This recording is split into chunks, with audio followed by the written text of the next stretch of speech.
Hey there, it's Evan Nathaniel Grimm, and welcome to my September 2024 forecast. So, I'm going to give my global predictions, overview the key themes, and then dive into the expected outcomes for each zodiac sign. I will be delivering the horoscopes, so definitely stay tuned for that.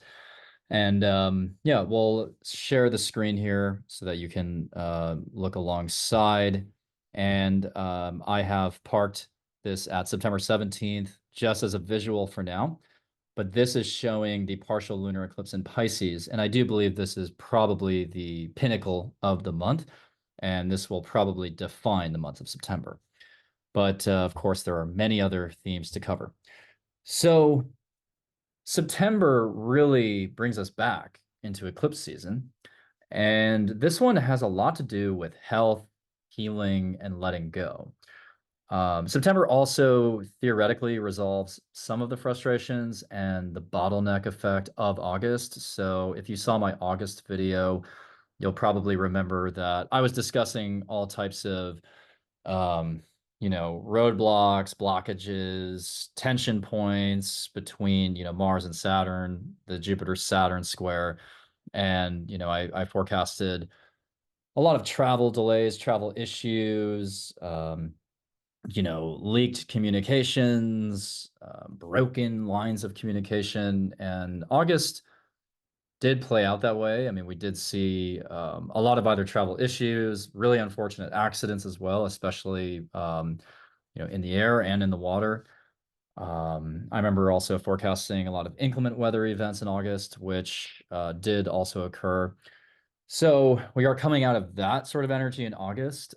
This feeling of, again, a bottleneck or a traffic jam or just things, not, it was hard for us to get from point A to point B on a schedule, on time, or to have things just really to go our way at all. August kind of felt like, just had this energy of like, grinding our teeth and like, it had this grating effect. But in September, I just want to start off by giving you some, top level trends that I see, like when I was like reviewing all the charts and whatnot.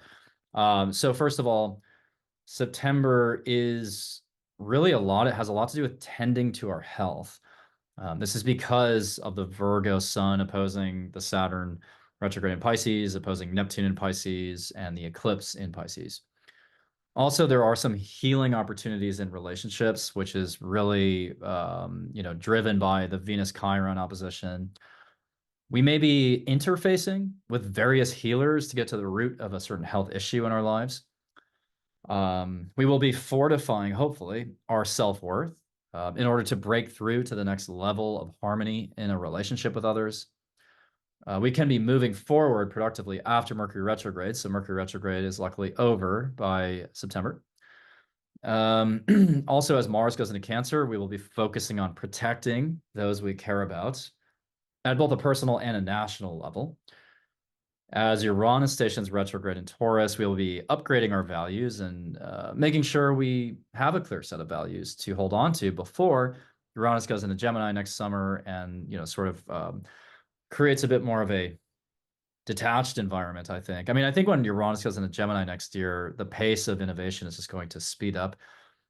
There may be a communications device that, almost renders a smartphone obsolete. I mean, maybe not exactly in 2025, but definitely in the next few years, we'll have new ways to interface with others. But as exciting as that is, that will create a very detached world. So while Uranus is retrograde in Taurus, starting in September, before it eventually goes back or it enters Gemini next summer, this retrograde in Taurus is critical because it really is like one of those last miles towards, innovating our values and also though anchoring around a set of values that are, that is fundamentally human.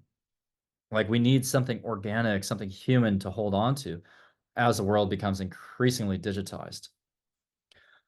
Hopefully in September, you will feel less information overload because Mars will get out of Gemini and you will feel a little bit more focused because it's Virgo season. We'll have Mercury in Virgo direct, opposing Saturn at some point. So it kind of has like a down to business or back to business kind of vibe. And Pluto will also retrograde back into Cap. So, we're going to take a good hard look at the rules we abide by, the systems we participate in, and the integrity of the social structure. Yeah, so let's also just review now some of the more granularities of September. So, what are the dominant transits in September? Number one, the Jupiter-Saturn square does continue. In my opinion, it's continuing all the way to September 22nd. So basically Libra season. Now, the Jupiter-Saturn square is posing a challenge to our ideals, our aspirations, our hopes for the future. Whatever we want to achieve in the future as a collective. I mean, Saturn is testing our belief systems. It is testing, our ambitions in a way. And between Gemini and Gemini and Pisces, I do think it is scrutinizing the healthcare system in some respects because the Jupiter-Saturn conjunction occurred right at 0 degrees of Aquarius in late 2020. And Aquarius has a lot to do with like science and, innovation. But if you think about what was going on at the end of 2020 and the innovations that were coming out, those innovations may be scrutinized or maybe advancing to a different level right now.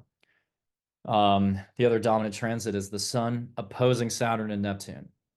So in the synodic cycle of Saturn and Neptune, those two planets, Saturn and Neptune, are reaching their sort of fullness at that point. So when the Sun opposes a planet, when the Sun opposes a planet, that planet is naturally retrograde, but it does bring that planet's energy to a peak because it's receiving maximum light from the Sun.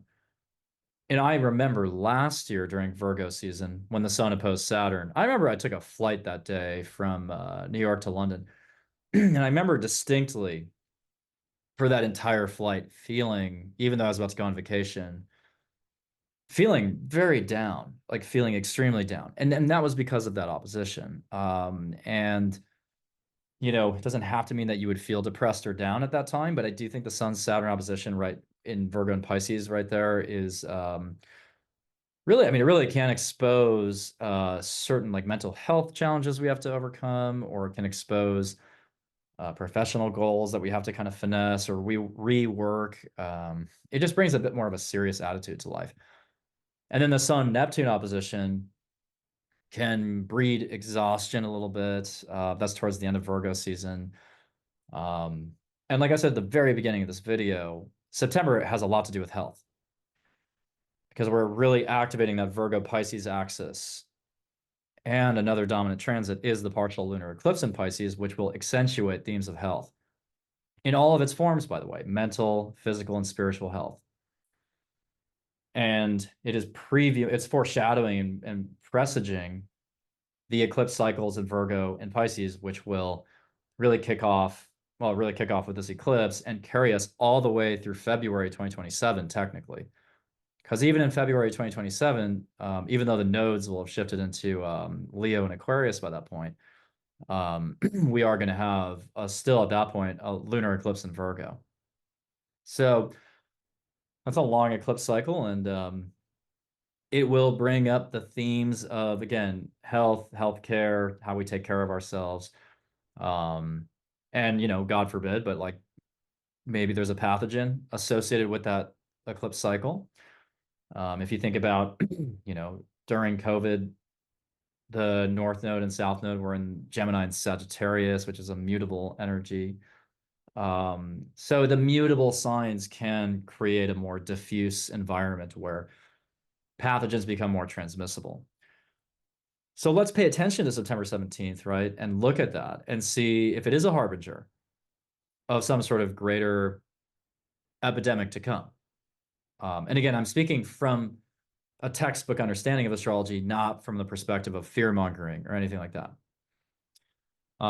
Venus will conjoin the South Node. So relationships can be reset in early September, potentially purged, but ultimately reset. And it may expose some weaknesses in the economy. Venus has a lot to do with like money, assets, career, but I do think that naturally it could influence like the markets. Although, just to be clear, I'm not making any market predictions in this video. And I said this the other day on a call with my Substack subscribers that I don't even think it's pretty hard to predict the market anyways, because it just feels untethered to reality, because it is just sort of a game at this point for wealthy people to gain wealth. I mean that's really what it feels like to me, is like the market seems to be kind of rising perpetually, irrationally, regardless of like what the top line numbers are showing in the economy. But nevertheless, I mean, the economy could be tested, especially as Pluto is retrograding back into Capricorn, one of the other dominant transits. So this is kind of a bookend to the whole Pluto and Capricorn era. And of course, the last time, or when the Pluto entered Capricorn for the first time in this cycle, we had the Great Recession. And when Pluto first reached 29 Capricorn in March of 2023, we had a regional banking crisis. So again, I'm not trying to tell you what to do about it, but there may be some cracks exposed in the economy, maybe through the real estate market, maybe through a lens of inflation, maybe through the lens of jobs reports, which actually 2 days ago, the job numbers were revised. I think they were revised downward by like 800 plus thousand jobs that were created between April of 23 and April of 24.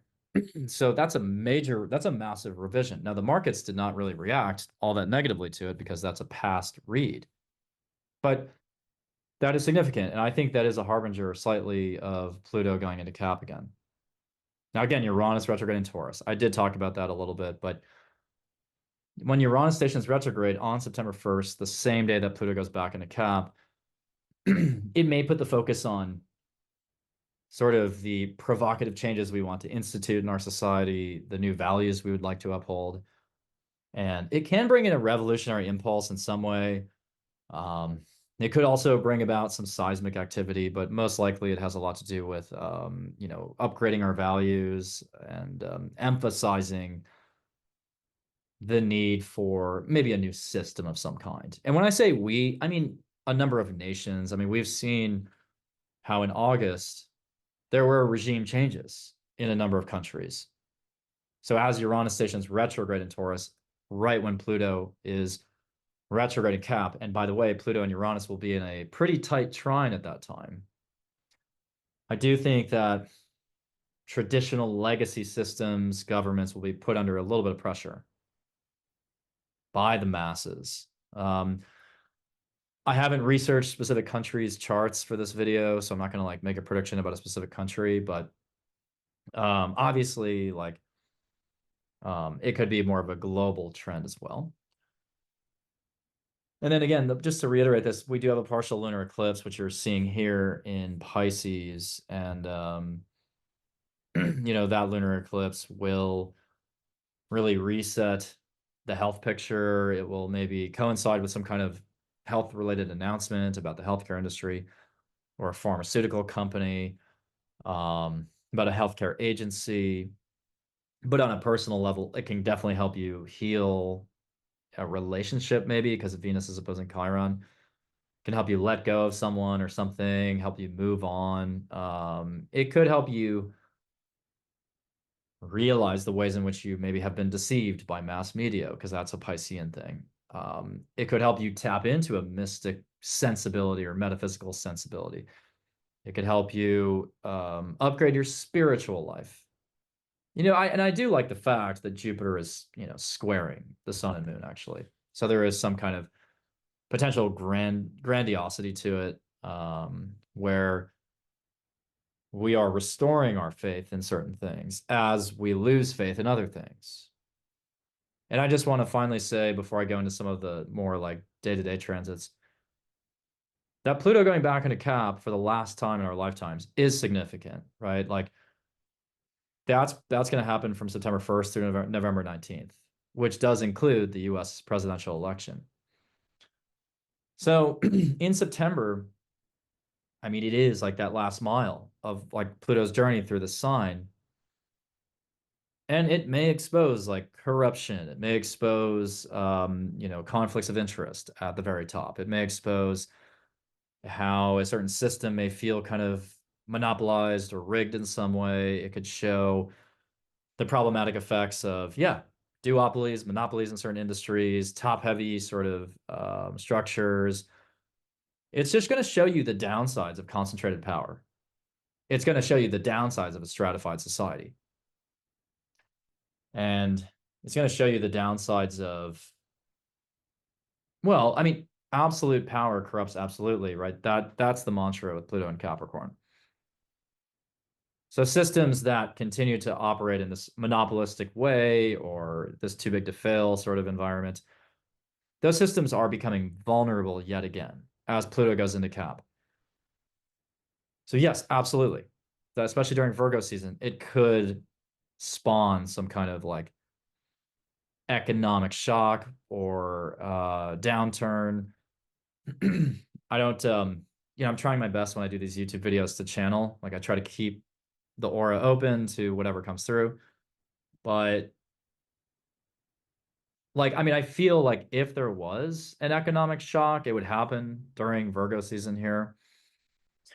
But it's not a guarantee by any means. If it didn't happen, then I don't think it's going to happen for a while. I mean, what I think is like the larger picture is of like I talked about last month is like there is a world war that's likely to start to metastasize over the next 2 years. I talked about April 2026. There probably will be a military draft in the United States, a conscription. I think we're already in a world war, if I'm being real. But if you look at the transits of Mars going into Cancer, October, November, and then early next year, it's squaring off with Chiron and Aries. It's going to square the position of Mars on October 7th of last year. So, obviously a large scale war would affect the economy. And so that would be the big variable besides the other things I mentioned that could ripple out into the economy. But otherwise, because Mars will not go into its pre-shadow phase in September, I don't necessarily think that like a huge flashpoint in like the theater of war would actually define September. It's not impossible because like Mars will square the lunar nodes, and like last October it was on the south node.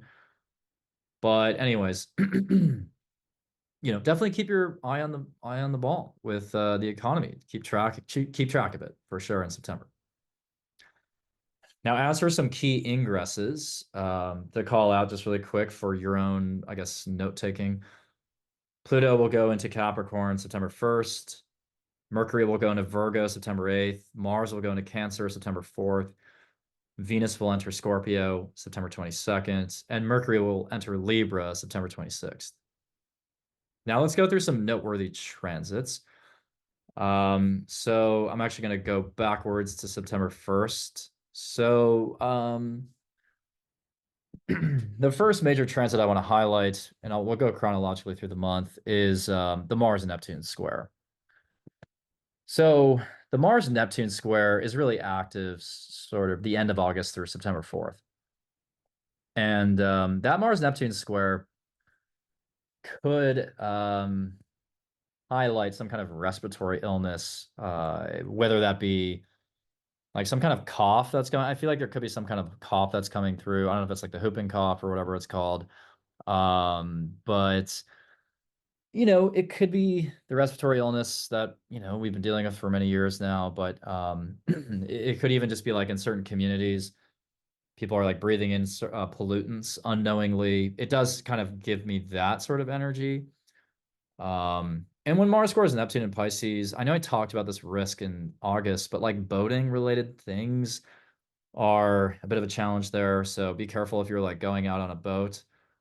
I think Mars square Neptune can create some sort of, water related disaster.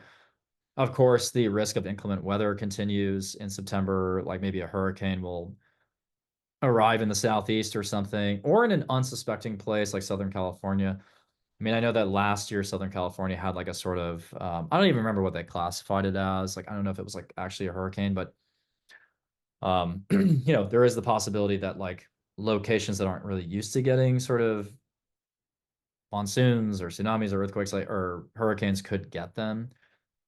But I do think that Mars Neptune square will bring about the spread of some kind of respiratory illness, and Yeah. So during that square also, you may feel like gossiping. I wouldn't do that, obviously. So avoid any kind of like gossipy behavior.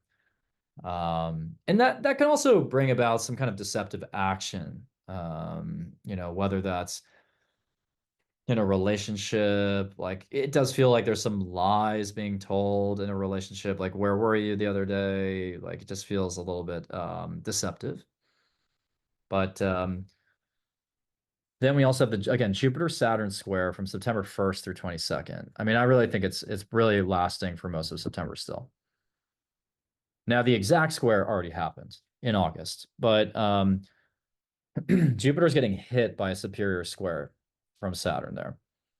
And again, this is really testing our beliefs, our ideals. It's testing our political. I think in a lot of ways, it's like the political system is being tested, but also like there's major cases like legally maybe that are being litigated or solved or brought up in the news at that time.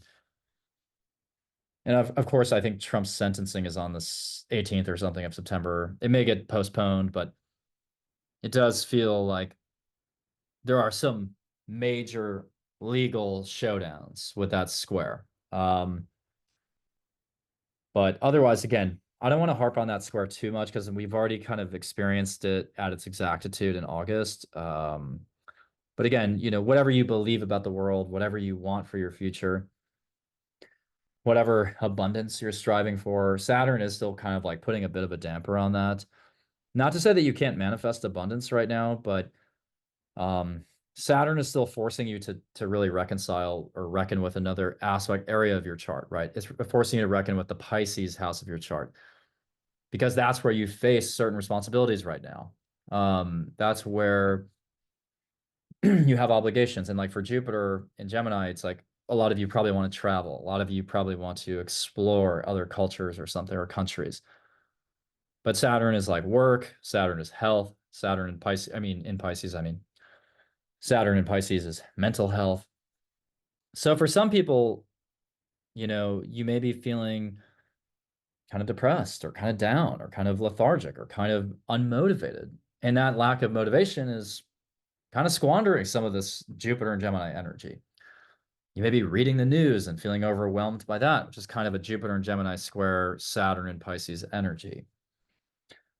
And you may not feel like communicating all the time with a lot of people. You may feel like a hermit or a recluse. Because I do think Saturn in Pisces craves some amount of isolation, especially when Saturn's retrograde. So, if you don't feel like overextending yourself right now, then I think that's fine. I mean, if you have to rest and recuperate, and if you have to reflect on spiritual fulfillment, life direction, I would validate that. I don't think that you have to be a social butterfly right now. We also have Venus conjunct the South Node September 1st through 5th, which you're able to see right here. The Venus South Node conjunction can kind of create a karmic reset in a relationship. So the South Node is things that we've already mastered, qualities that we've already mastered, past life actions catching up to us. It has an energy of letting go. So some of you may decide to part ways with somebody around early September. You may just sort of energetically reset a relationship. This could be creativity related. This could be career related, money related.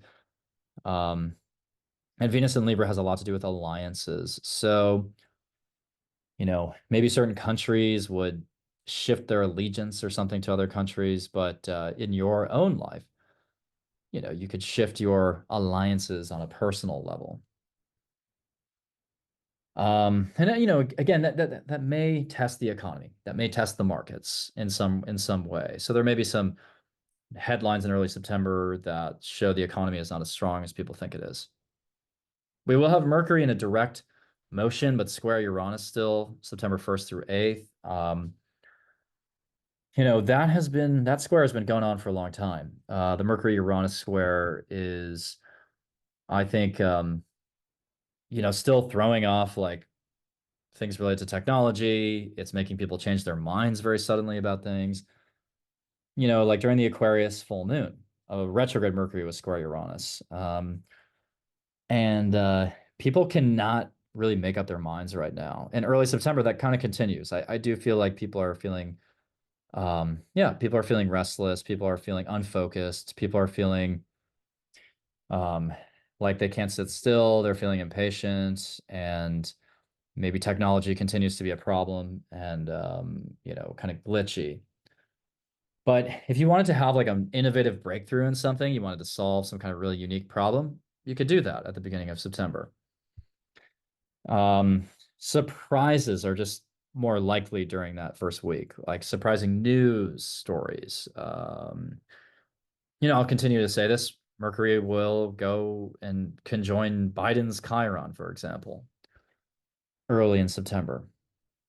So I mean, I don't know. I think Biden is still like the president throughout the rest of the his term, but like, I still feel with Mercury on his Chiron, there still could be like some kind of announcement for him about health, but um, I don't know. I've seen some astrologers try to say that, Biden is not going to finish out his term. I don't really agree with that. Like I think that the DNC just like is what it was, just like any convention. It's just like I don't think it like really changed anything. It just was like here's the candidate. Um, so despite some predictions from other astrologers, like I don't know, I feel still pretty confident in my presidential predictions. Which by the way is on my Substack. I'm not really going to get into it here, because I feel really proud of the research I did on it. If you want to like access the video, um, become a paid subscriber. It's all I lay it out in a PowerPoint. It's like I literally like, and so far the prediction has come true exactly as I expected. But of course, there's still time. But if you want to access that prediction, like for your own, I don't know, just for anticipating it, it's all on my Substack. But anyways, I feel like, but I do feel like Biden might, um, there might be something being talked about regarding Biden while Mercury's on his Chiron in early September. But otherwise, the Mercury Uranus square again, great for you, the individual, to innovate on something. Next, let's jump to Mars squaring the lunar nodes and Venus opposing Chiron September 15 through 16. I'm not a fan of that per se. This aspect of the, especially lining up with the eclipse. Whenever Mars has been aspecting the lunar nodes lately, since last October, it has sort of led to some tension globally or in the Middle East. And Mars in Cancer, is in a fallen position. And I do think of Mars in Cancer as being protective of its home turf. So nations are becoming more defensive. They're posturing at this time in September. They are girding for war in some ways, and maybe even interpreting certain actions as a threat.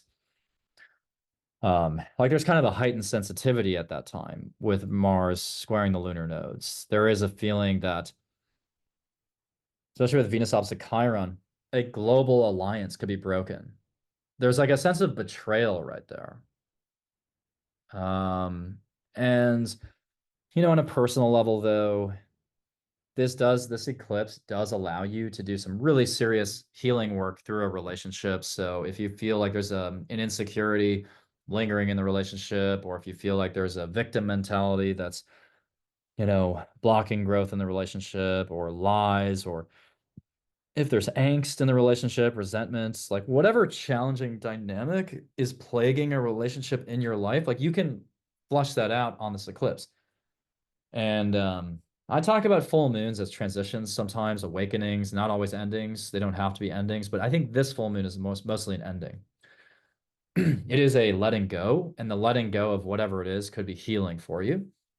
And with Chiron and Aries, it's like ideally you're able to show your vulnerability and or step into your self-worth and mend a relationship that way.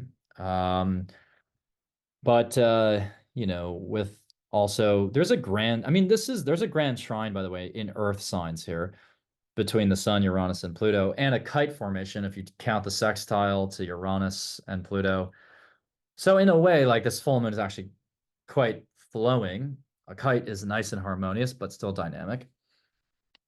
And so, it could help you innovate your work process, or it could help the collective even, like, I don't know, come up with more efficient ways to get something done, or we could incorporate AI into the workforce in a less like deleterious way that actually helps people. There could be like a healthcare innovation right there that comes out.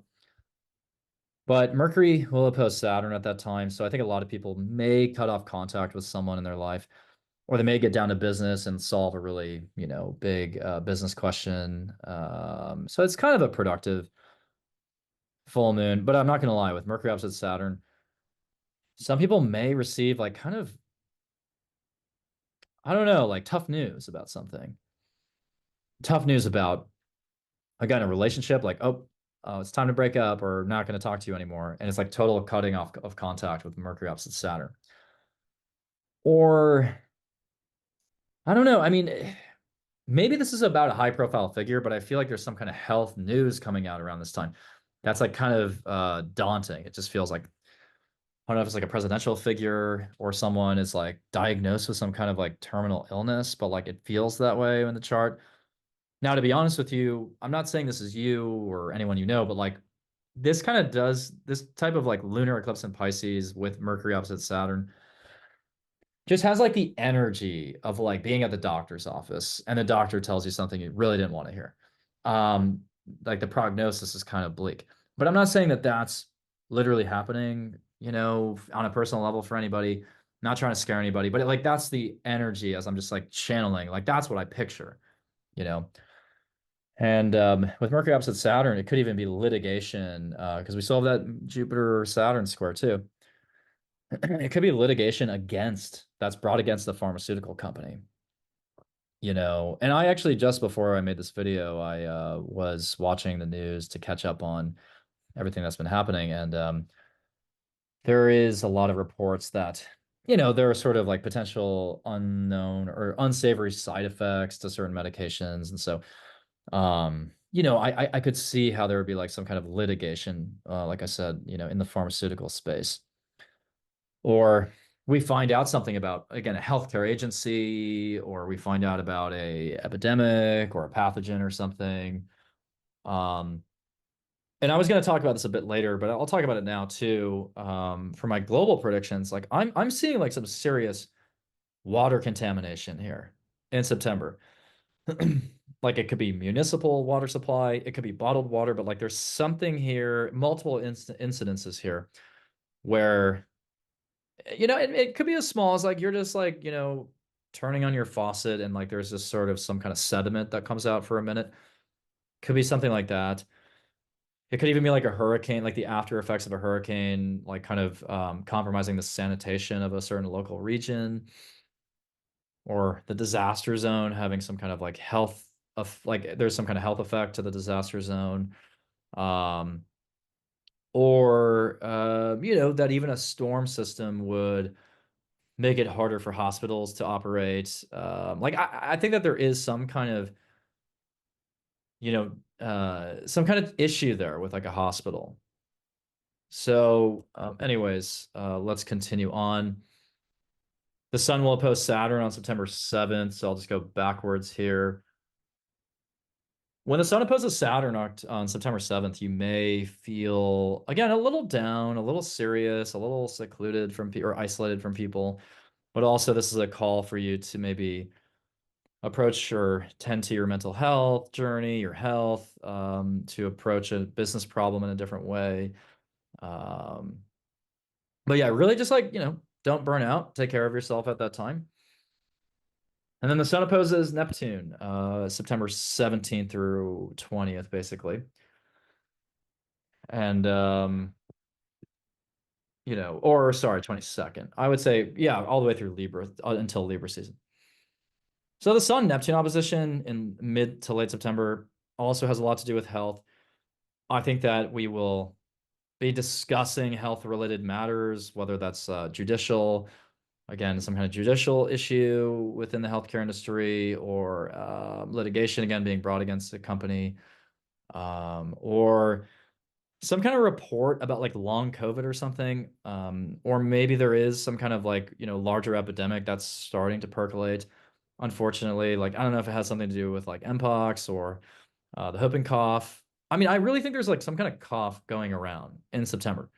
And I think it's actually like a little bit more serious than people realize. Like it feels like there's a cough that's like mutating and like, because I know there's like certain coughs that like only affect like certain age groups, but that I feel like that pathogen may mutate or something and like affect other age groups as well.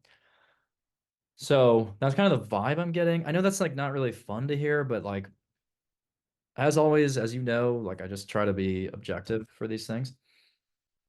Um, Mercury will post Saturn. I talked about that. So really serious, down to business conversations. And you may adopt a more pessimistic view of something. You may realize that it's not worth talking to somebody anymore. And some of you may hear slightly depressing news or something, but otherwise, Mercury opposite Saturn is a great time to get serious about like a writing communication project, or um, even to like take an exam or something. I don't know. If you wanted to take an exam, I would do it in mid-September. Or again, some of you might get test results back. I just feel like there's some people getting test results back. I don't know if that's you watching it right now. I'm just saying, like I feel that energy. Like there's a lot of test results coming through. Maybe it's a test result of someone who's like really well known. I don't know. And then Mercury opposing Neptune, September 23 through 26. Really make sure you're getting adequate sleep around that time. I think like sleeplessness, restlessness is more likely during that moment in mid to late September. Your dreams are naturally going to be very vivid during that stretch. And, but it's a great time to channel your imagination for sure. Pluto will trine Uranus the whole month. I think that's positive. That's going to give us a preview of the actual Pluto-Uranus trine in 2026 through 2028, which has a lot to do with communication innovation. But I think this trine in Taurus and Capricorn is more about upgrading systems and institutions and governments, like literally changing regimes in certain countries, protests, activism, things like that. Mercury will conjoin the South Node September 29th, and the Sun will conjoin the South Node around that time as well. So anytime the Sun hits the South Node, you got to wonder if there's some kind of change within a certain like world leader, because the Sun can rule like executives and leaders. So there could be a leader that's announcing something about themselves, their health, or their alliance or allegiance to a certain country or a certain political party. Um, that Mercury South Node conjunction, uh, may have you reflecting on your past a little bit. There may be some sort of commerce related issue or something, transactional issue. Maybe information is leaked or something. I don't know. I think that the CrowdStrike outage in mid-July was a huge deal. Like, I continue to believe that CrowdStrike thing, like, we have no idea. Like, I don't think we have any idea right now how pervasive that was and how, like, sort of massive the implications are.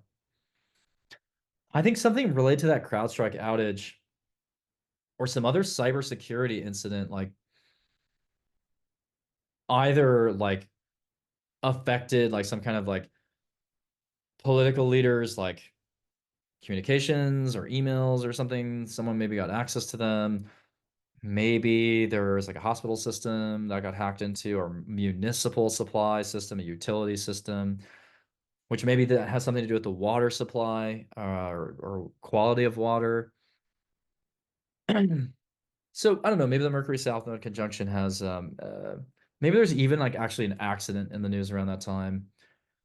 But you know, I think like communication or messages from certain political leaders or figures is still like subject to be leaked during this month. So now let's shift gears and just sort of summarize the month before I get into the horoscopes. So, again, I think September, really, what is it doing here? Like, September is reeling us back into the Pluto and Capricorn era. And I think it's going to dredge up a lot of lingering issues with the economy. And it could also advance, again, certain health concerns. But yeah, we're back in eclipse season. And so again, I think there's some kind of mounting public health concerns tied to either a pathogen, an epidemic, or contaminated water. And I continue to believe it has something to do with municipal water supplies. But other issues could stem from sanitary concerns following a major storm. Pluto trine Uranus will help accelerate, I think, the proliferation of new ideals and ideologies and tech-related advancements. Maybe there will be some discussions around the ethics of deploying AI in certain work environments.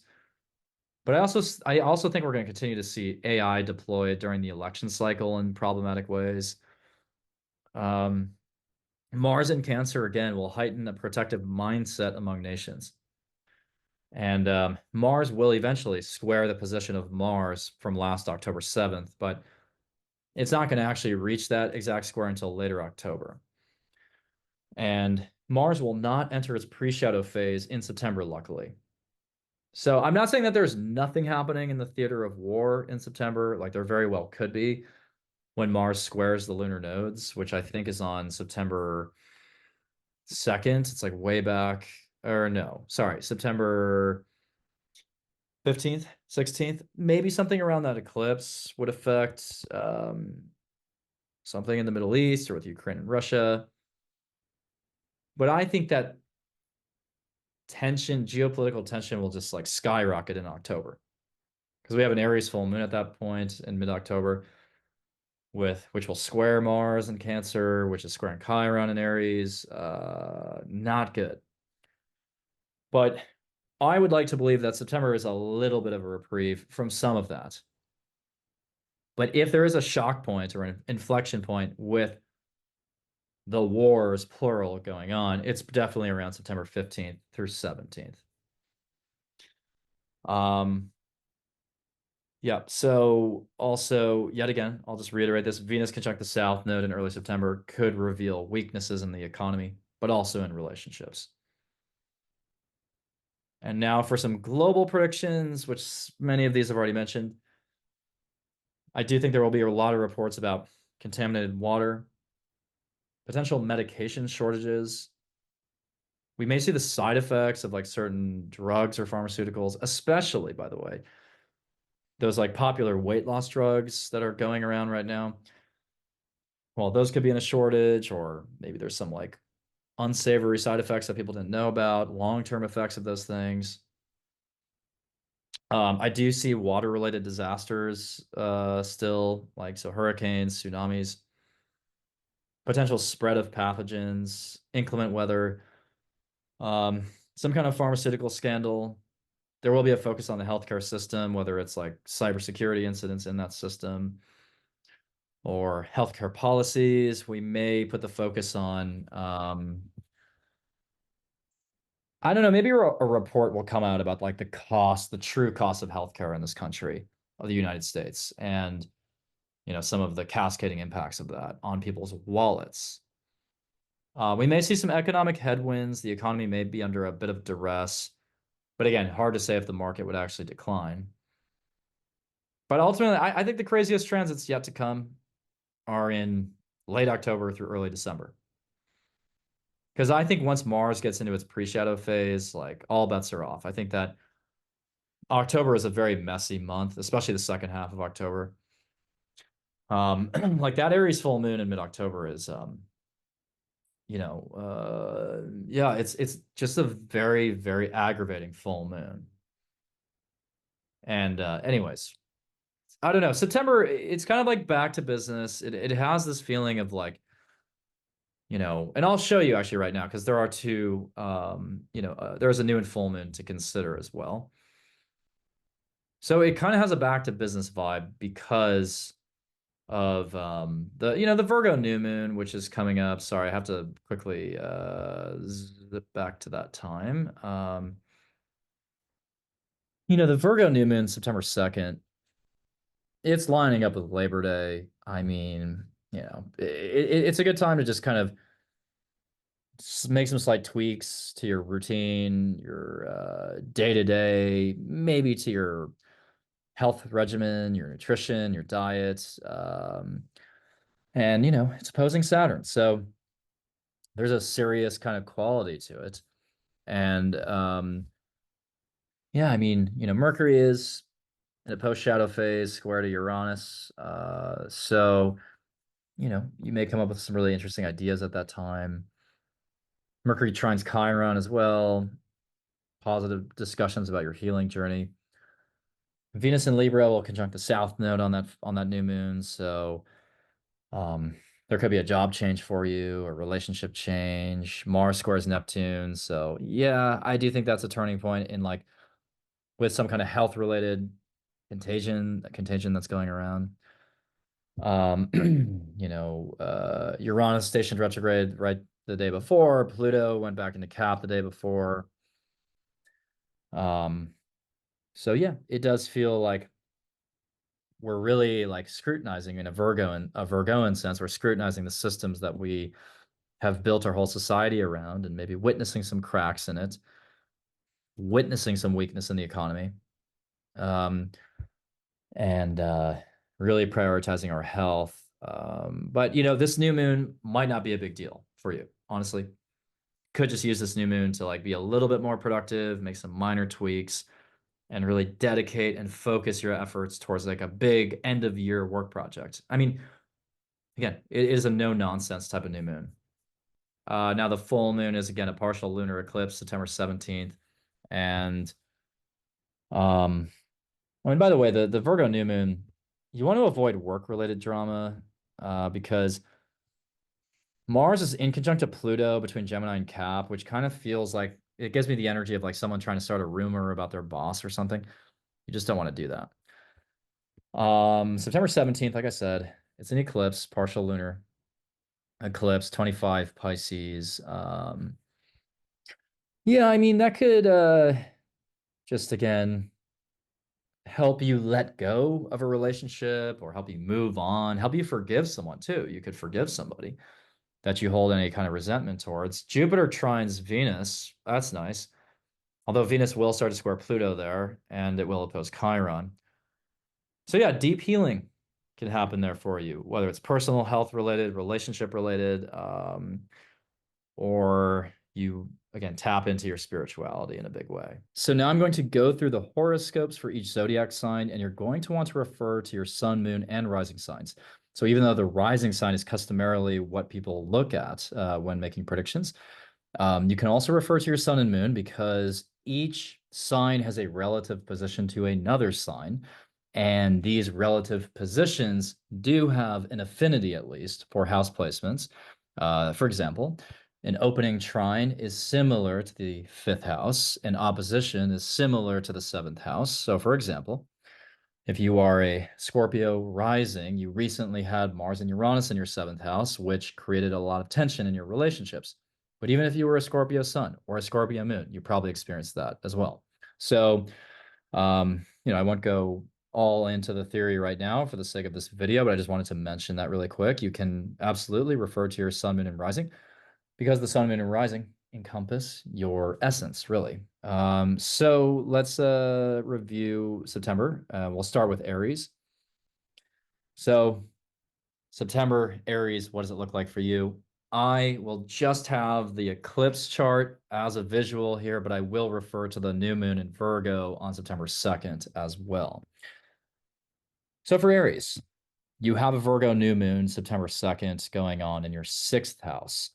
And the sixth house has everything to do with coworkers, work, routines, health, pets.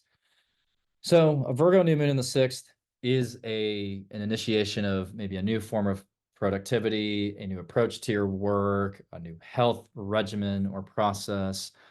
The chart ruler is Mercury, and it's in a post-shadow phase square to Uranus between your fifth house and second house. So, with Mercury in the fifth, I do think that this can, or sorry, by the way, when I said the chart ruler, I meant the ruling planet of the new moon. So the ruling planet of the new moon is Mercury because it's a Virgo new moon, and Mercury rules Virgo. So the ruling planet of the new moon is in your fifth house at that time. So if you wanted to break new ground creatively, not a bad new moon for that, and maybe even to incorporate that creativity into your daily work, even better. But yeah, this can be a fairly subtle new moon for you, or a big one. I mean, it really depends on how you feel about your work right now, the state of your health. So if you wanted to commit to a new health regimen or fitness plan or health plan, if you wanted to commit to a new job or a new workflow, absolutely you could do that. Mars will be still in your third house, squaring Neptune in your 12th house. So there is a slight chance of exhaustion there at that time. Another thing I want to mention is the Venus South Node conjunction in your seventh house.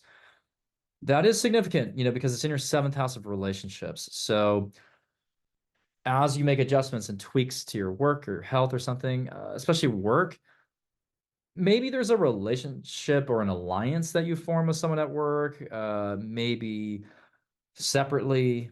You just decide to clear out a certain relationship. You decide you don't want to be with someone anymore. Or you just kind of reset the energy of a relationship in your life. But now I want to jump to the lunar eclipse in your 12th house, September 17th. And this is much more significant to me. This has a lot to do with your mental health, your spirituality, your dreams. You're operating in a liminal space during this full moon, and it may coincide with a very vivid dream that maybe is like a premonition. Maybe you just have like a bit of a sleepless night at that time. But if you have any toxic habits or addictions you'd like to purge, this is a full moon for you to kind of clean house and clean the temple that is the body and just live a healthier life. You may decide to address certain mental health concerns at this time. Um, and also in the 12th house, this can be a very compassionate place. So you could heal yourself, but you could also play a healing role for somebody else.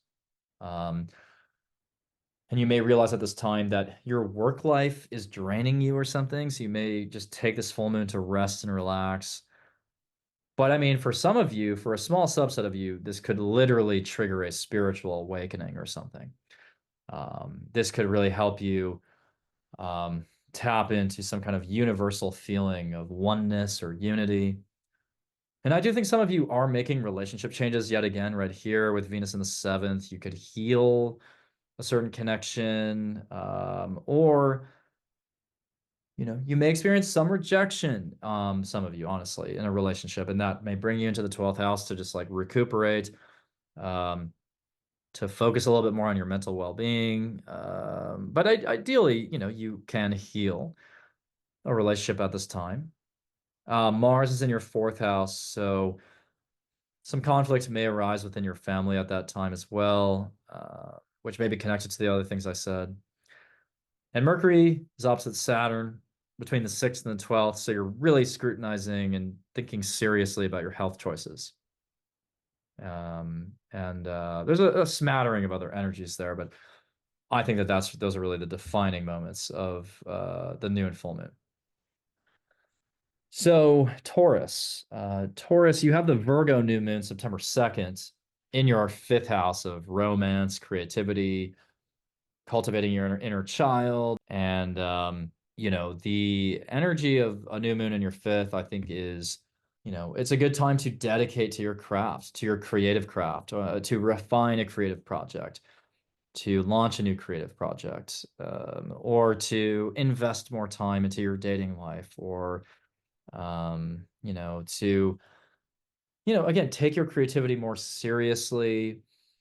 There will be a Venus South Node conjunction in your sixth house. So you may make some adjustments to your co-working relationships. You may change your income slightly based on your requirements at work or what your are based on your responsibilities at work. Um, and Mars will be in your second house still, squaring Neptune in the 11th. So some like deceptive conflicts arising with friendships or friends, like you could feel like maybe you feel like you're deceived by a friend, especially over something money related. But also, you'll have Mercury in the fourth house squaring Uranus in the first. So some kind of like unconventional arrangement where you're like living in a temporary Airbnb maybe with a couple people, or um, maybe you're just like hosting someone staying with you. But it does feel like there's a little bit of a just like an unexpected like living arrangement going on during that Virgo new moon. Um, and the Virgo new moon is opposite Saturn in the 11th. So, you may decide to go forward with some kind of creative idea in cooperation with a friend or someone that you are in the same network as. So if you're like a content creator, the Virgo new moon actually looks really good for you. If you just like to network, I actually think that would also match or that would fit the themes of the new moon. And if you just generally want to make a creative hobby part of your day to day, you can manifest that. Now I want to jump to the full moon, partial lunar eclipse, September 17th in your 11th house of friendships, communities, social media, networking, technology. So the full moon there could be a complete reset of some of your friendships. You may feel like letting go of a friendship that doesn't make sense for you anymore. You may let go of a social media project that doesn't make sense for you, but the full moon can be a completion, of course. So you could bring a major project in your social media life to a conclusion. You could heal and mend a friendship. You could forgive them for something. You could go to like a spiritual conference or some kind of like networking event that's Piscean. So it could be creative people who are involved. And Venus opposes Chiron in the sixth house to the 12th house. So, maybe you're dealing with a difficult dynamic with a coworker at that time. But it could also help you mend a relationship with a coworker, or you could start to balance out your daily routines for the sake of optimal health. Mercury will oppose Saturn. So yet again, getting down to business with a creative project potentially, or you know, uh, I don't know, again, maybe you're just investing in your dating life, talking to people who you're casually involved with Mercury in the fifth. And Yeah, but I think ultimately this full moon has a lot to do with transitions within your network, transitions within your friendships, transitions within communities that you participate in. And then Mars will be in your third by that time in Cancer. Mars in the third does create a slight uptick in arguments, analytics, though also you could like start to analyze things more. You could develop an insatiable curiosity for some new subject, but you definitely want to avoid you don't want to create too much conflict there. Verbally, Mars in the third can get a little bit, you know, aggravated in that way. But also, Mars in the third means you could be kind of like swimming around, exploring your local environment.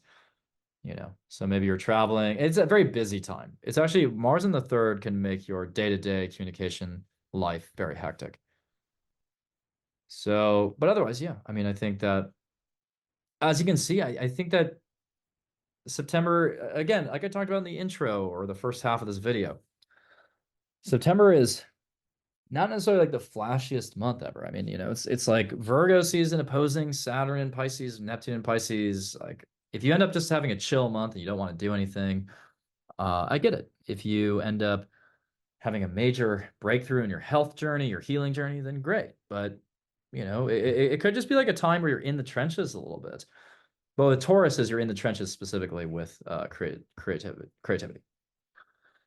Geminis, you have the Virgo new moon in your fourth house, September 2nd. Obviously, that's going to be a big deal for you because the fourth house is an angular house.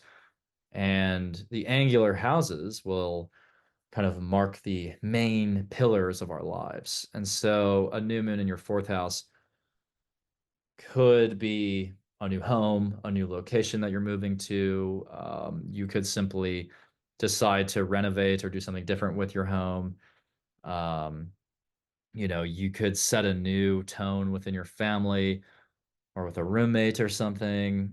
But yeah, I think a lot of Geminis are going to be thinking about their homes very differently starting September 2nd. Maybe you will dedicate to a work project at your home, or you will dedicate to a project related to your home. The chart ruler Mercury, meaning the ruling planet of the new moon, is in a post shadow phase square to Uranus. So Mercury is in the third house at that time, which is very cerebral, intellectually curious. You could be doing some writing. You could be working on some coursework. So yeah, I think that's but ultimately like the fourth house is very activated on this new moon. So it has a lot to do with again exploring your home differently or something to that effect.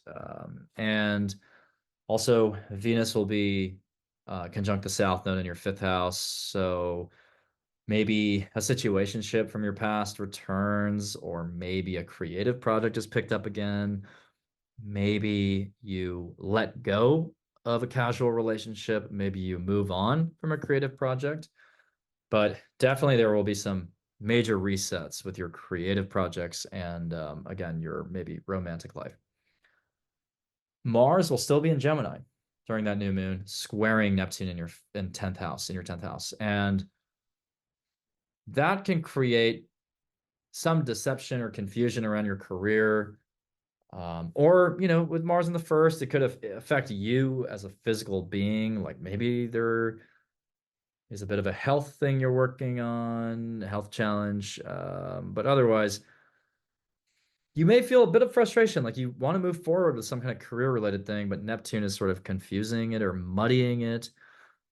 You may deal with some kind of lie or deception through an authority figure, whether that be a parent or a boss. Yeah, like you may feel kind of duped during the Virgo new moon. So, you know, if you're at odds with anyone in your family, just like really be careful with how you manage that relationship at this time.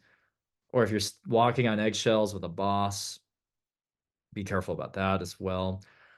But the Virgo new moon ultimately, to me, has a pretty clear pathway, which is our focus, which is, sprucing up your home, reorganizing your home, or literally moving homes. So now let's shift to the partial lunar eclipse. This is massive for you because it's in your 10th house of career. So I think you and Pisces have the biggest lunar eclipse moment here. So this can absolutely change the game in your career. You could become more well known. Pisces is, fame and mass media. You could have a project percolate out and pervade the collective and reach a bunch of people, a film, a documentary, or some other creative thing you're doing. You could also heal a relationship with a parent, which is the 10th house, or an authority figure. You could decide to walk away from a career at this time. You could realize that your career no longer supports your growth. And Mercury will oppose Saturn. So maybe you're signing a contract regarding a home. Maybe you're signing a lease. Um, maybe you're somehow signing a job contract just because, Saturn's up in the 10th. And maybe that job contract forces you to live in a different location or something. Venus will oppose Chiron, so there is the slight chance of feeling rejected in a casual relationship or situationship, but also a creative pursuit could really heal you. So maybe this is a good time to go to a concert or to perform or to um, just allow creativity into your life as a vehicle for healing. But yeah, I think a lot of Geminis, you could have make a big splash in your career at that time, have a big performance moment. And Jupiter's in a wide square to the sun and moon there. So yeah, I mean there is some reason to be optimistic about that full moon. But to be fully transparent, some of you may just like decide you don't want to do this career anymore. You want to walk away. And that can be, of course, a bit challenging. But others are really hitting a new peak in their career. Mars will be in Cancer at that time in the second house. So, yeah, you're pretty motivated to make more money or to indulge. So, there's always that. Cancer, you have the new moon in Virgo, September 2nd, in your third house of communication. So that's a great time to launch a writing project, to enroll in a new program, educational program, to start analyzing data differently, or to open up communication with a sibling again, or maybe you're suddenly you have a new neighbor or something in the third house. And ultimately, the third house for Virgo, it's a nice place for a Virgo new moon. So it's very productive, very cerebral. You could start to specialize in a certain subject, or you could even take a local trip, like a road trip around this time. This could just kind of set a tone for the next 29 and a half days. Like for example, I guess this kind of counts. Well, no, I was trying to think of an example for my own life, but actually the timeline is slightly off. Never mind. But yeah, so for cancers, there's some kind of educational component there, communication component. You'll have Venus conjunct the South Node in the fourth house. So maybe you're making some changes to your home, to the investments you're making into your home, to the way you're beautifying your home. Cancers, you're about to have an eclipse in October in your fourth house. So some of you may decide to like move in October. So maybe this is something with that. Maybe you are reconnecting with family while Venus is conjunct the South Node. You are, yeah, like going to some kind of family gathering. Maybe you're hosting people at your home. Mars will still be in your 12th house, square Neptune in the ninth. So sleep continues to be a bit of an issue for cancers. Like your circadian rhythms are a little bit off during this time, but it's starting to dissipate, luckily, as we get past early September. But take care of your energy, like protect your energy, set boundaries, try to have a regular sleep cycle. Otherwise, you could experience a little bit of burnout in early September. But now I want to jump to Mercury will square Uranus between the second and 11th house. So you could come up with some interesting monetization strategies related to like anything you're doing with a friend group or in a community or on social media. And you could have some kind of like random, exciting conversations with friends at that time, or on social media. But I want to jump to the full moon, partial lunar eclipse in your ninth house, September 17th. And I'm actually going to back the chart up for a second so that we can get, the moon a little bit closer, or get it in the building phase, the waxing phase before the full moon. So yeah, the full moon is technically September 17th. So anyways, it's in your ninth house, and that could mark the completion of like an educational journey. Maybe you achieve something in higher education. Maybe you achieve something as a teacher. Maybe your knowledge is tested in some way because Mercury will oppose Saturn from the third to the ninth. You could complete like a major publishing project, like writing a book. You could travel somewhere long distance or return from a long distance trip and just rest at that time. And you could overhaul your perspective on life in a lot of ways, but I always say this, the ninth house sometimes passes through without incident. I mean, sometimes the ninth house lunation cycle is just some minor changes in your perspective on life. But, for others, of course, it could be a huge milestone in your educational life, your teaching life, or your publishing life. You could explore other cultures or countries as well around that time. Venus will oppose Chiron, so there is some healing there, maybe in a dynamic that you have with a family member. Like you could heal a relationship with a family member or a parent. You could even like heal a relationship with a boss or a manager at that time. And you could promote balance in your home at that moment as well. But I think one of the bigger transits at that point is the fact that Mars is in Cancer in your first house. So ideally, you are getting some energy and vitality back after Mars was in your 12th, but also that can kick up some frustration. It is significant that Mars is squaring the lunar nodes while it's in your first house, so you could decide to go in a different direction as an entrepreneur, or independently. You could take like an independent direction in some way. You could decide to break away from somebody. Um, or you could decide to invest in like building up your strength with Mars in the first house. Like that's a good time, I think, to revitalize yourself, reboot yourself. And so you'll feel like starting new things, in general, while Mars is in the first. Even though conflict is more likely, especially with the family. So, Leos, you have the Virgo new moon, September 2nd, in your second house of money, natural talents, resources, values. So, a Virgo new moon in the second, you could claim a new salary, start a new job. You could commit to making money. You could commit to, working even harder to make more money or something. Um, you could also, yeah, just like refine your natural abilities and augment them to find even more success, monetarily or in your career.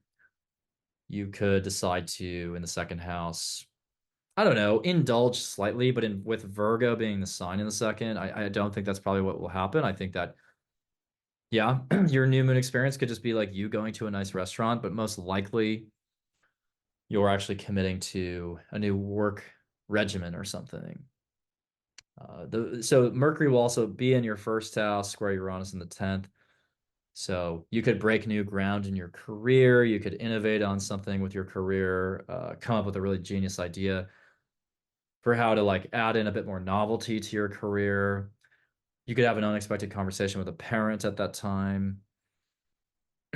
And Venus will conjoin the South Node in the third house. So you may set a new tone with a sibling or a neighbor, or someone in your family, like a cousin. But yeah, I mean the Venus South Node conjunction could even be a conversation that you just kick off with somebody from your past, like maybe you're hearing from someone from your past or connecting with them all of a sudden, or you're having a conversation about cutting off a relationship. But most likely you're just hearing from someone that you used to know or used to be connected with. Mars will still be in your 11th, squaring Neptune. So you're continuing to invest either in your friendships or your social media projects, but square Neptune in the 8th. You may feel slightly deceived by a friend, or you may get this intuitive download that you can't trust a certain person, or there may be some just suspicions you have about someone in your community or your network or one of your friends. And watch out for any financial deception, either through your social media life or through your friends or communities or something. But now we have the full moon lunar eclipse in Pisces, September 17th, in your eighth house. And that has a lot to do with purging addictions, toxic habits, doing some shadow work, peering into the depths of your psyche, uncovering and excavating some kind of revelatory material from deep within your subconscious. Um, you could make a business or financial change at that time. You could restructure a business. You could have a very serious financial discussion around this moment as well, because Mercury will oppose Saturn. Um, so yeah, I think a lot of you are doing either shadow work again, purging addictions, or making some serious changes to your business. Um, some of you could let go of trauma, or you could let go of a fear at that time in the eighth house. You may feel a temptation to return or regress to a certain habit that you didn't really enjoy, like some kind of toxic habit, but like obviously you'll want to overcome that and maintain a sense of discipline at this time. Mars is in the 12th house. Sleep is an issue here, probably. So maintain like a consistent regular sleep cycle, circadian rhythm. You may feel trapped in your own head a little bit at this time.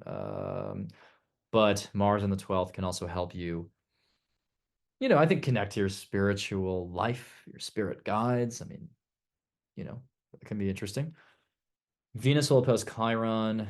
So you could be having a fairly challenging discussion with someone, whether it's a sibling or a neighbor or a partner. Yeah, Venus opposite Chiron maybe is creating a challenge in your relationship because you're traveling apart from each other.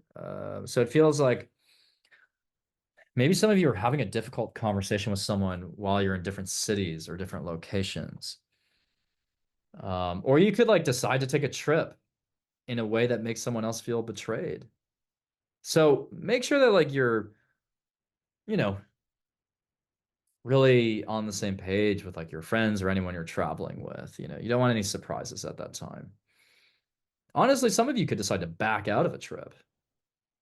I think a lot of you might be backing out of a trip there and leaving someone feeling betrayed.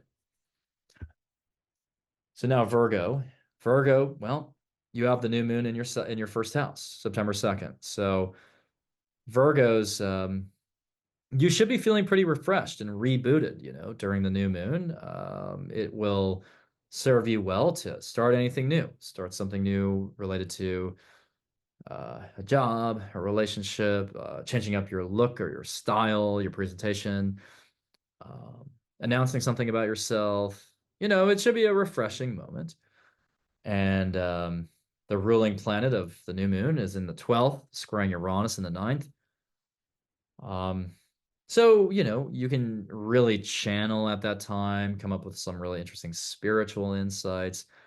Your dreams can be very revealing and electrifying in a way. Um, but I think for a lot of you, it's really about, tweaking and optimizing your daily life to accommodate some kind of new track that's going on in your life, maybe a new job, like I said. Venus will conjoin the South Node in your second house. So I think a lot of you are making some salary changes. You're changing your job, changing the way you deploy your natural talents in your job, changing your monetization strategy, just spending more money. And Mars will be in the 10th still. So you're continuing to want to kind of press ahead in your career. However, some of your big career moves may confuse a partner or one of your like a partner in your life, a romantic partner, because it's squaring Neptune. Um, and Jupiter is still in the 10th, so you could just be showered with a little bit of luck in your career at that time. But yeah, I mean, ideally, Virgos, you're like starting a new job, or you're just doing something different at work, or even you're focusing on your health differently. You're deciding to strengthen your physical body. And then the full moon, partial lunar eclipse, September 17th, is in your seventh house of alliances, partnerships, marriage partners, consultants. And I mean, that's significant because it can allow you to transition into a different type of relationship, to transition out of a relationship, to transition into one, to let go of a partner who, isn't serving your growth, to let go of a past relationship that you can't get over yet, to forgive a partner in order to allow them back into your life. And Venus will oppose Chiron from the second house to the eighth house. And Venus opposite Chiron in the sort of financial houses may bring about some challenging financial conversations. Like you may feel betrayed by someone financially or in terms of possessions. Like maybe someone still owes you half the money for a dresser or something. You may feel financially like, at odds with someone for some reason. Um, but I think for most of you, yeah, it's a major transition in a relationship. Um, you could shift a business partnership, a romantic partnership, a friendship could undergo major change. With Mercury in the first, opposite Saturn in the seventh, You're having serious conversations about the future with somebody, or the future of your business, or yeah, the future of your friendship, your romantic relationship. And I think a lot of you are starting to prioritize the growth you're experiencing in your career, and maybe that's taking you away from a relationship. Mars is in Cancer at that time in your 11th house. So, you're investing in friendships, but also experiencing arguments with friends. So, I don't know. I think you'll be motivated to like maybe go to a concert or network or go to a networking event. But or it'll launch something new on social media. But you do want to watch out for creating any kind of strife, in those sort of friend circles or friend groups or networks. So now we go to Libra. So Libra, the Virgo new moon is very subtle. It's in your 12th house. But what's not subtle is Venus transiting your first house. So, like, don't think that the new moon is a nothing burger. I mean, it definitely could be significant, but it's most likely a little bit more behind the scenes. You could be investing in a new spiritual practice or meditative practice. I mean, you could be focusing on your health or your mental health. You could be caring for somebody in a hospital or at home. You could be caring for yourself. You could be recovering from like a surgery or something. Um, Again, you could be sort of tending to your mental health journey in a different way. But for others, like I said, it might just be that you have an interesting dream at night, or you go to like a sound bath or something. I mean, it doesn't have to be like the biggest new moon for you. But, Venus will be in Libra in your first house, conjunct the South Node. So I think there is actually a pretty large chance that you or a big chance that you may um purge a relationship, shift the energy of a relationship, let go of someone. Maybe someone's coming back into your life. um you could resurrect a creative project. You could change jobs even with the Venus South Node conjunction in your first house, but most likely it is like a relationship from your past returning, or you letting go of a relationship. Mars will be in the ninth house, squaring Neptune in the sixth house. So there's probably a desire to travel or something, or educate yourself about something, or maybe even write something, publish something. But you have to really maintain like I don't know, like a strong, like you have to watch out for your energy levels while you're traveling, because you could experience burnout while you travel, or like a health concern while you travel.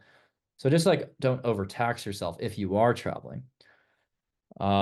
Mercury, which rules the new moon, will be in the 11th house, squaring Uranus in the eighth. So maybe some exciting conversations with friends or a network or a community will happen there.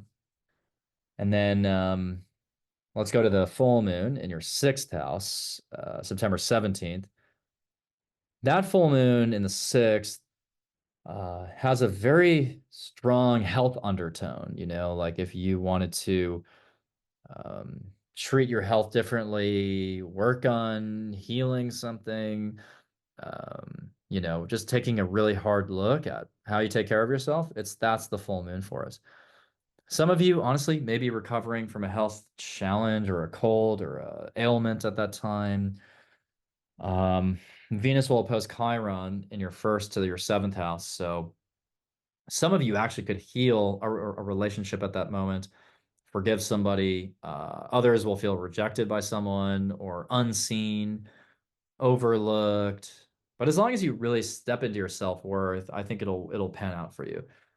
You will be able to stand inside your own self-worth, and either, you know, um, walk away from a relationship where there's not enough respect being shown, or you kind of stand your ground and your partner respects that, and you develop a really solid relationship that is not, codependent in any way. Um, and then we also have Mars in the 10th house. Mars in the 10th, that does put an emphasis on your career, making big new moves in your career, taking risks to advance your career, doing something to kind of stand out in your career. And, Mars in the 10th could create some conflict with a family member, like a parent, I mean, or an authority figure or a boss. But, I think for a lot of you, this is kind of a health related full moon. Some of these other themes may play out alongside the health theme, but you're either scrutinizing your health differently, or in the sixth house, maybe you're transitioning to a different work project, or you're completing a work project that you've been working on for a long time. And others are just reaching a milestone in their with their health. You're maybe hitting a new mark, at the gym or with your diet, and you're like, wow, like I've really accomplished a lot.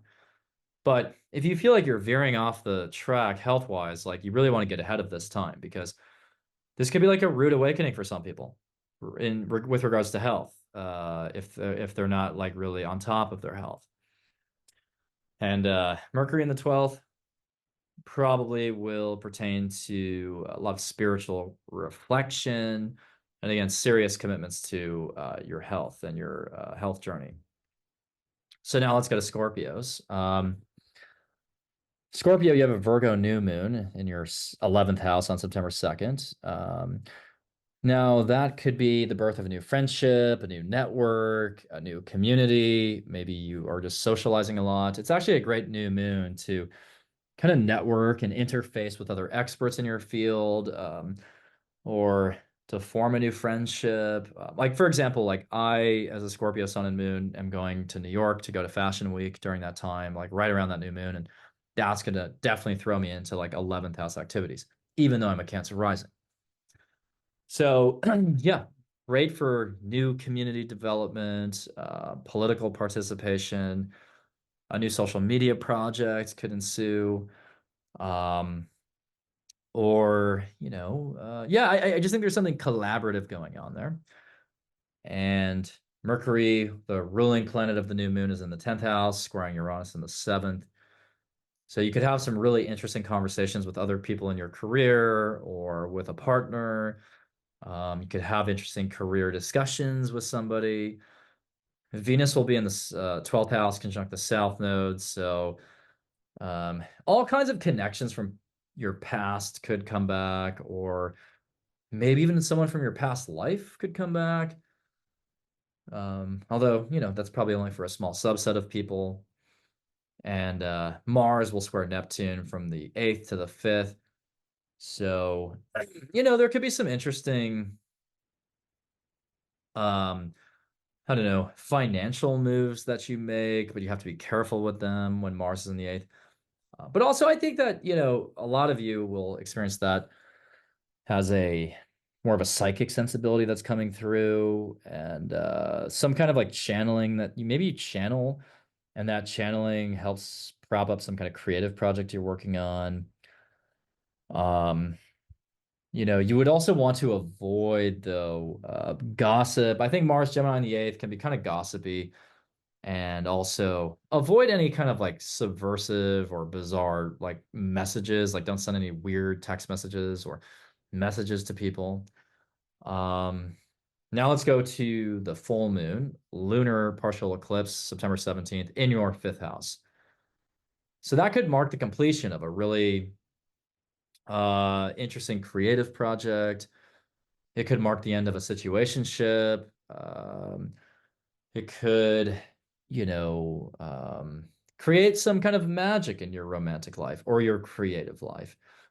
You could have, with Mercury in the 11th, of really, I don't know, I mean, kind of a serious conversation about a creative project with a friend or with a collaborator.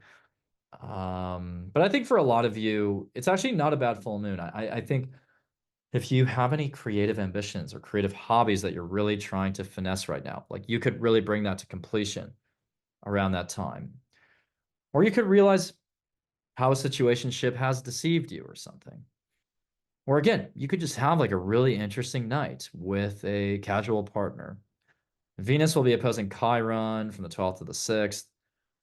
So that could bring some balance to your spiritual life. You could also heal a relationship wound by letting go of something, forgiving someone in the 12th house, or a behind the scenes relationship could really, I don't know. There's some kind of karmic change in a relationship there with you in the 12th house. Like if if you have not accumulated positive karma in a relationship, that relationship could be kind of undone at that time. But if your relationship is on a good track, then you could really unify with them on a spiritual level. Um, with Chiron in the sixth, you want to continue to watch out for your health, though. So Scorpio, with this type of opposition, you could even like interface with a shaman or someone or a healer in order to find, some kind of remedy for something. Mars is in the ninth in Cancer, so maybe some traveling is underway, or you are feeling like you want to take a new step in your career as an educator or teacher, or you want to embark on a new educational journey. But that may be a fairly subtle transit for you. So now let's go to Sagittarius. Sagittarius, you have the Virgo new moon in your 10th house of career. So naturally, that's significant. It's hitting one of the angular houses. So a Virgo new moon in the 10th could mark the genesis of a new career for you, a new responsibility in your career, or you could have a new dynamic with a parent. Who knows? Maybe you could even become a parent at that time. And you're just taking your work very seriously at that point, and you're probably being tasked with some kind of new responsibility that you have to take on. The ruling planet, Mercury, will be in the ninth house, square Uranus in the sixth. So maybe there's some back and forth, long distance traveling that you do or don't want to do, but it feels a little random. You may be assigned to like an overseas or a long distance work project. You could be having conversations with a coworker long distance while you're traveling or they're traveling. Um, Venus will be conjunct the South Node in your 11th, so friendships from your past may come back. People from in your network who you haven't talked to for ages may come back. You could let go of a friendship at that time. You could let go of a social media project at that time. Mars will continue to be in your seventh house. So, ongoing conflicts with partners could arise, but also square Neptune. Yeah, just watch out for deception in a relationship at that time. You may have some suspicions about your partner cheating on you or vice versa. I mean, you just want to watch out for that. Um, and I mean, let's go to the full moon. So the full moon is in your fourth house of home and family and property. That to me could, mark the completion of a home project, but I think a lot of you are probably moving, or to be honest, a family member may announce a health problem or a health challenge. Yeah, some of you may have to take care of a family member at this time. Or some of you will be confused about where you actually want to live. You may feel disillusioned with, you know, yeah, how you feel about your current home environment. Mars will be in the eighth at that point, so some financial disputes may arise, or you will be having a very intense physical connection with someone else. With Mercury opposite Saturn, you could sign a lease, commit to a new home, or commit to a new job. Venus will be opposing Chiron, from the 11th to the 5th. And, that, could make you feel slightly rejected by a friend, or you will heal a dynamic with a friend or someone in your network. And any creative project that you invest in at that time would definitely be very healing for you. So now let's go to Capricorn. So Capricorn, you have the Virgo new moon in your ninth house of overseas travel, long distance travel, higher education. the higher mind and philosophy and publishing. So the Virgo new moon in the ninth, you could invest in a new trip overseas or long distance. You could commit to a new educational path or a publishing project, marketing, advertising, writing project. There could be a new dynamic with your in-laws if you have in-laws. Venus will be conjunct the South Node in your 10th. So some of you are purging a career or a family member, like a parent, is you're reconnecting with them. But I think a lot of you will experience changes in your career at that time, whether it's your income or the job you have or the person you report to or something. But definitely that Venus transit is a big deal. Mars will be in your 6th still, so you're very busy in your day-to-day work. You're talking with a lot of coworkers, but on that new moon, there could be a slightly deceptive conversation with a coworker because of the Mars and Neptune square. So, I wouldn't trust everything your coworkers tell you at that time, but you should also be truthful with them. You may feel slightly exhausted at that moment. Don't overstress your body at that time. Mercury, the ruling planet of Virgo, is in the 8th at that moment, squaring Uranus in the 5th. So you could come up with some novel ways to build more wealth or financial power. You could make some adjustments to your financial strategy. Or, you could channel something interesting that actually helps advance a creative project. So now the full moon, September 17th, a partial lunar eclipse is in your 3rd house of communication. And that may coincide with some kind of conversation where you're forgiving someone, you're letting something go, you're letting a relationship go. Maybe you're walking away from a contract. Maybe you are opening up a conversation again with a neighbor or a sibling. I don't know. I think it's just a very emotional conversation you're having in the 3rd house where, yeah, you're letting someone go or you're forgiving them, or you're showing compassion for them. The 3rd house is also education, communication, writing. So you could complete a writing project. You could finalize some kind of educational journey or hit a milestone in your educational path. Or you could decide to walk away from an educational program at that moment. And then Venus will oppose Chiron from the 10th to the 4th. So there's major healing that could be had through a family member. You could heal something with a family member or a boss or a manager. You could feel slightly betrayed by someone at work or a parent or a manager, but ideally you're healing those relationships. Mars is in your 7th house at that time in Cancer. Mars in Cancer in the 7th creates conflict in significant one-on-one relationships. So I think a lot of Capricorns are breaking up with someone, to be honest, around this time, but you don't have to. You could just invest, which is Mars, invest in a relationship, feel motivated to be in a relationship. But naturally, I think there will be some arguments. So now let's go to Aquarius. Aquarius, you have the Virgo new moon in your 8th house of shared resources, passive income, inheritances, shadows, the subconscious. So a Virgo new moon could be a new financial strategy for you. September 2nd, I mean, you could invest in a new approach to your finances, your investments.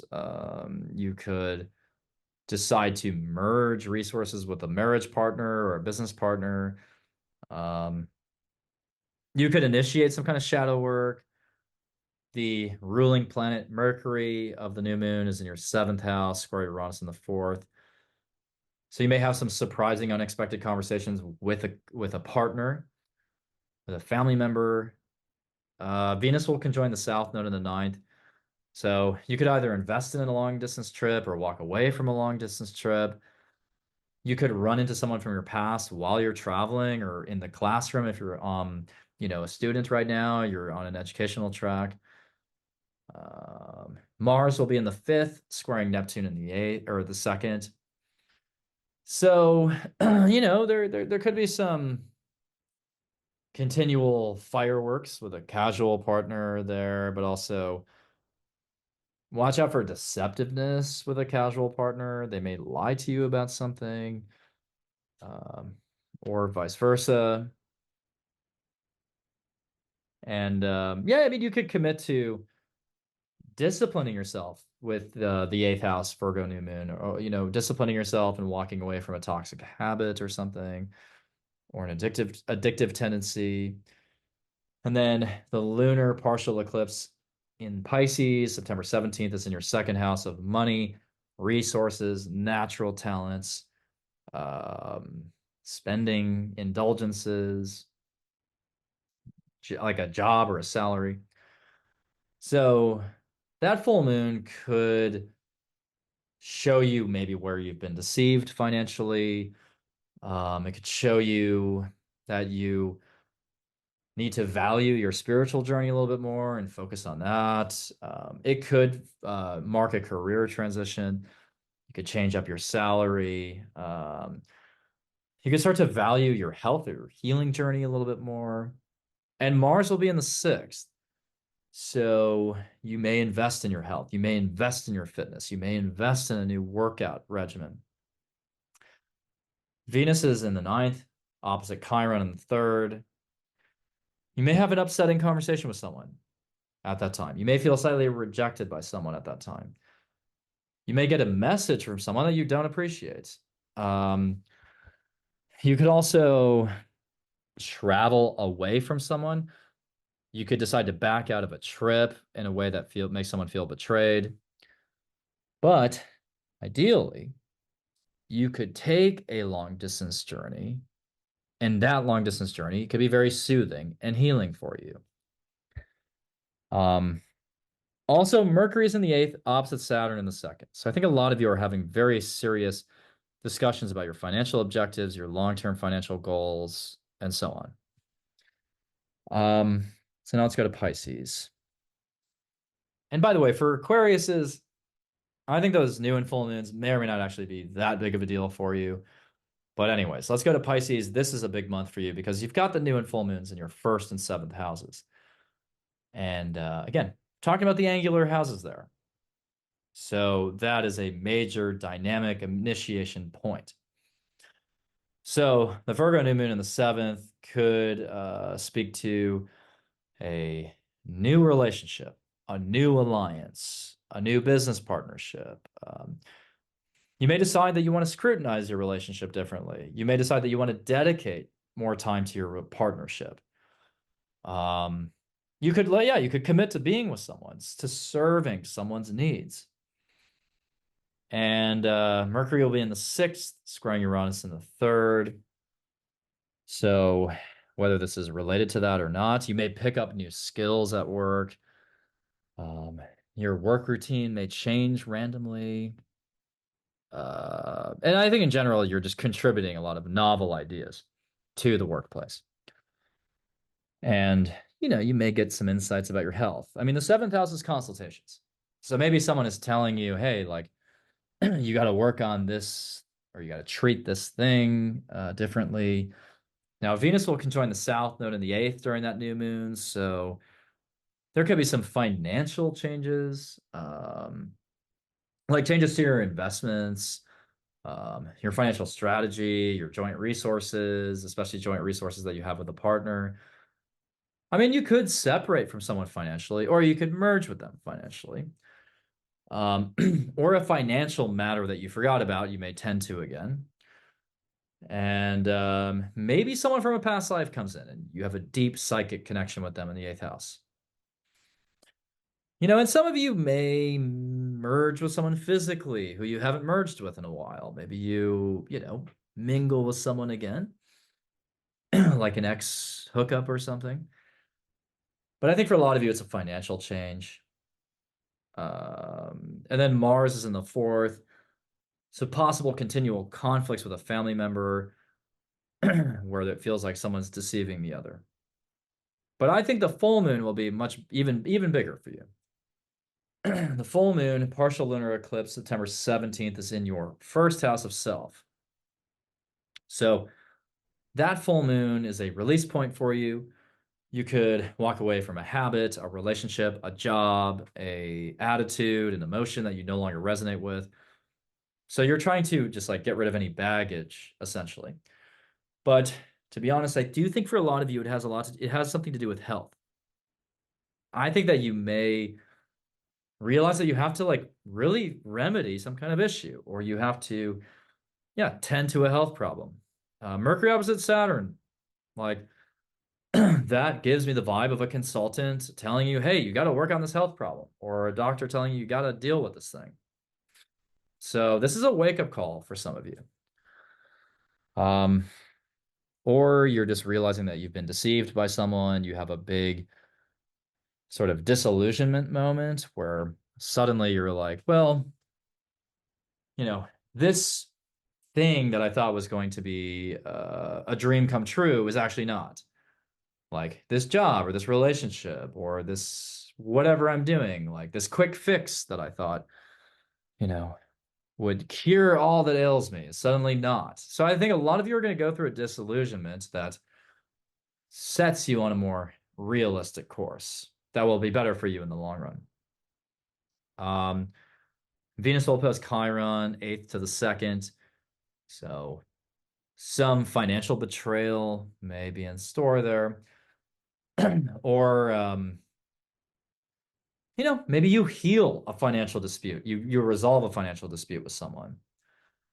Or you heal a relationship at a deep psychological level. So, let's summarize September. What have I talked about today? September is kind of a transition month. I feel like it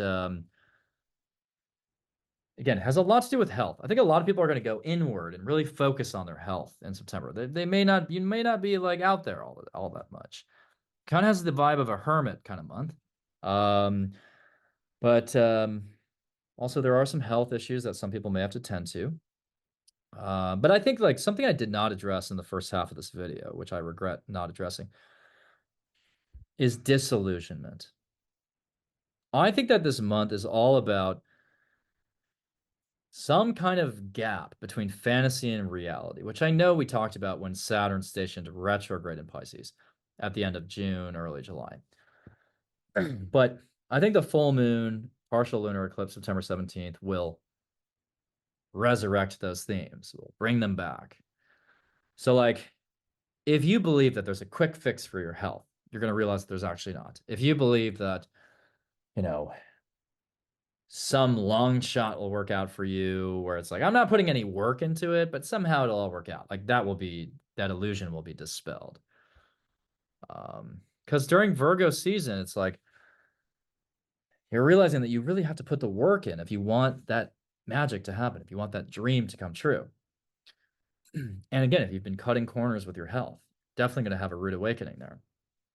But another thing I'm seeing in my predictions here is like there are some health related things that are hard to escape. Like I think there's some environmental factors, like environmental toxins or pollutants that people are breathing in that are causing the respiratory issues. There may be contaminants in the water. Like there, yeah, I feel like there's some kind of like pervasive health crisis that's kind of hard to get out of. I'm not saying that you will succumb to it or anything, but some of it is in your control. Some of it is lifestyle. Some of it is habits. But other things I think are just in the society, in the environment, in the collective, in the air, that they're airborne, And I don't know.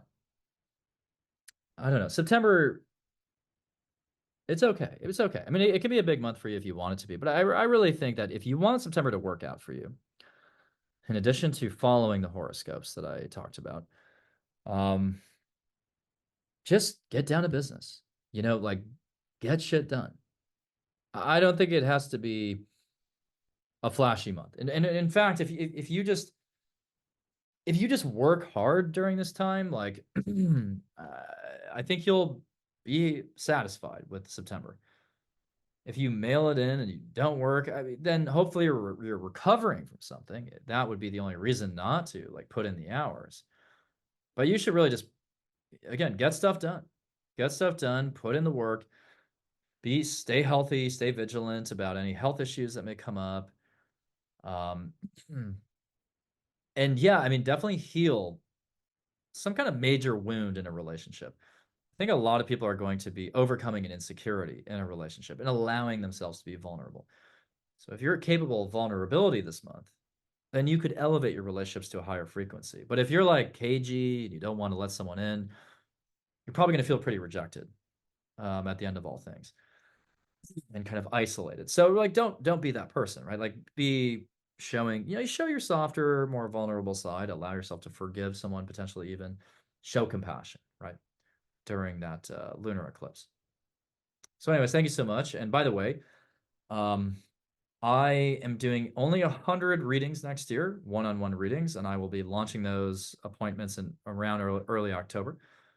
And after 2025, I will no longer be doing one-on-one readings strictly through like a calendar on my website. That's not to say I would never do a reading again, but my last 100 readings will be available for 2025 in early October of this year. And like I said, after that, you'll have to just find me at the right place, right time to get a reading. That's because I'm shifting focus towards classes, my newsletter, my predictions, some other media related efforts. And I think there are other ways that I can help people. I think that, I've really enjoyed doing the one-on-one readings and I will continue to enjoy them in 2025. But after that, after those 100 readings, like I said, I'm going to just be doing readings on a very minimal sort of ad hoc basis. So also subscribe to my newsletter. I will be having a special presidential election coverage on the day of the election through my newsletter, through like a Zoom call that I'll send a link to. I also host monthly Zoom calls through my paid Substack subscription. I have a podcast, which you should listen to, called Astrology Unbound. My 2025 forecasts will be available for purchase at some point in Q4. They will not be available for free or on YouTube or anything like that. I put a lot of work into my annual forecasts every year. And because of that, I do think that there should be a premium placed on them. So those will be released, like I said, probably in early Q4, maybe mid Q4. But thank you if you've downloaded my 2024 forecast, my 2023 forecast. This will be my third year doing it. And it covers every new and full moon for each zodiac sign. And it's very thorough. This year will definitely be the most robust yet. I will track the sort of hot spots for the year for each sign. I will track the retrogrades. And of course, again, I will track the new and full moons so that you can lock yourself into a manifestation cycle and plan ahead for the year. So yeah, anyways, I'm Evan Nathaniel Grimm. Thank you so much for attending this talk about September, and I will see you next month. And take care.